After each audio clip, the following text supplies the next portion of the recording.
strike no matter what defense they cower behind. Team Rainbow must stand ready.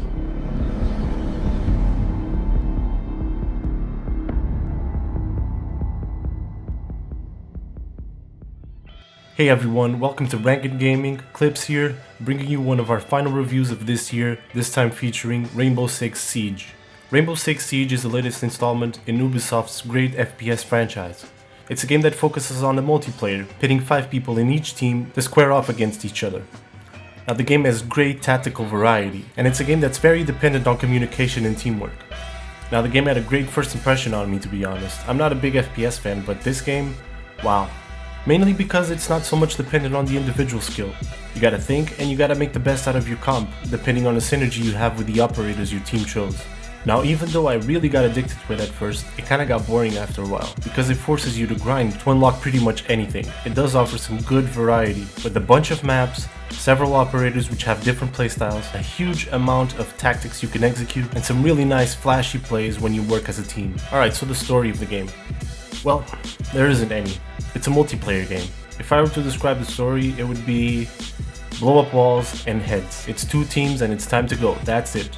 The game does have a single player element to it, but it's very simple, bringing several situations for you to work to and get accustomed to each operator, but it's basically a tutorial. Graphics and presentation. Now in terms of the graphics and the presentation of the game, it's not the best FPS out there, but it's pretty solid. One thing I'd like to highlight, at least for me, it felt like the animations are very clean, which is good for you to keep up with what's happening on your screen. In terms of presentation, everything is pretty much straightforward. You got a simple interface, which FPS players are pretty much accustomed to, and your typical menus, like the shop. Most important one, no doubt. One small detail about the game that I enjoyed in terms of graphics is the small cinematics you have for each operator when you unlock them. It gives you a nice little intro to them, and it sort of shows how they play or their character. So you kind of get hyped up when you're first trying out the operator. I'm only mucking up there. Relax. As for what's in the canister, it's best you don't ask.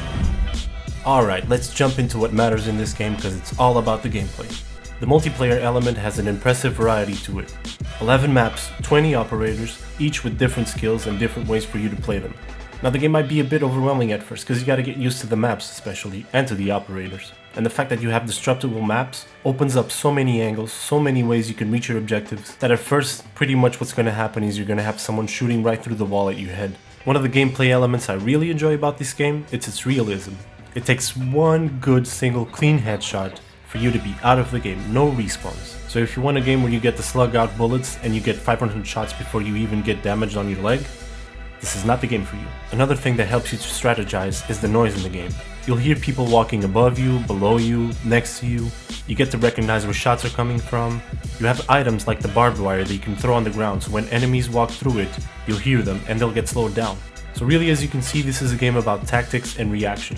Now each round is divided into 2 phases, the preparation phase and the action phase. During the preparation phase, you have a nice little mechanic with the drones. Now you gotta use those to pinpoint enemies and to pinpoint your objectives. This will help you plan out the way you're gonna reach them. The drones will also stay active during the action phase, and you can use them to still scout out. So when the preparation phase is ending, it's always nice to hide them in a safe spot. And I don't know if it's just me, but there's just something really fun about driving a little robot, trying to dodge enemy fire. It just feels so troll. Now for the defenders, you have cameras spread out on the whole map. Each map keeps the exact same locations every time, so once you memorize them, it's pretty easy to shut them down. During the preparation phase, you can also fortify walls, block windows and entrances, set up traps, pretty much bunker down your location. Now the action phase, it's pretty self-explanatory. You got your plan, your bombs, your weapons, it's time to F shit up. Now this is when the game really shines. You'll get to execute intelligent plans, you'll get to do a lot of cool stuff. Now obviously every once in a while, that's not gonna happen. For the first few hours I was playing this game, I was just setting up charges wherever I could. The more boom, the better, basically. But once you start realizing the way the operators synergize with each other, you'll start thinking a bit more. For example, you can use Smoke, one of the defenders, to set up smoke charges.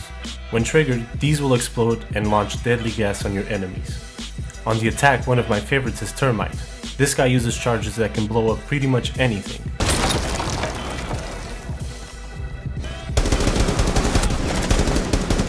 You've also got guys like Montagne. Now this guy is basically a brute tank that has an expendable shield, so you can serve as a frontline for your team. So how exactly do you get the new operators? Well, basically for each game you do, you get a certain amount of renown and experience. Renown is basically the points that you use to unlock the core elements of the game, like the operators. As you progress through each tree of operators, they get more and more expensive. So it kinda starts getting grindy. And here comes the big problem about this game for me. After a while, the fun kinda starts going away. For example, if you want to get into ranked, you gotta be a level 25 profile. That is a lot of hours of gameplay. Sure, it kinda makes sense. It forces you to progress, to get some experience, and to become a good player before you get into the ranked. But for veterans and people that take the game seriously, this is gonna take way too long. I mean, sure, if you're playing with a couple of friends and you got good communication, the game's always gonna be fun, because you're not gonna be playing randomly. But if you're stuck with annoying people... What do you want to ask me? What? Oh, okay. Yeah. Now what you can do is inject some real money into the game. Yeah. That way you'll unlock experience packs and you'll progress a lot faster. You've also got terrorist hunt mode. It's basically a co-op mode versus AI. Now I haven't played it that much, and for one simple reason. The AI is just not that challenging, to be honest. Same goes for the situations, I would say. This is another single player mode that I've talked about that mainly serve for you to get accustomed to each operator. Besides that, it won't teach you much tactics, because it's just you versus AI. You get no sense of the human element. All in all though, these single player modes are a pretty good way for you to get accustomed to the mechanics of the game. But they'll never prepare you to have 5 people shouting at you for being so shit. Alright, let's get down to business.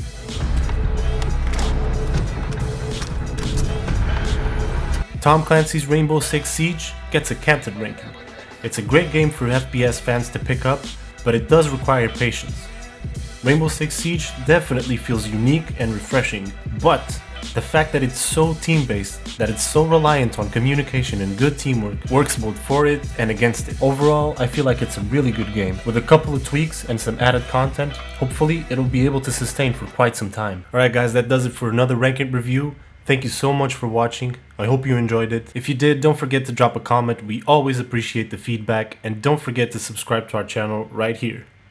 Thanks for sticking with me. Clips, signing out.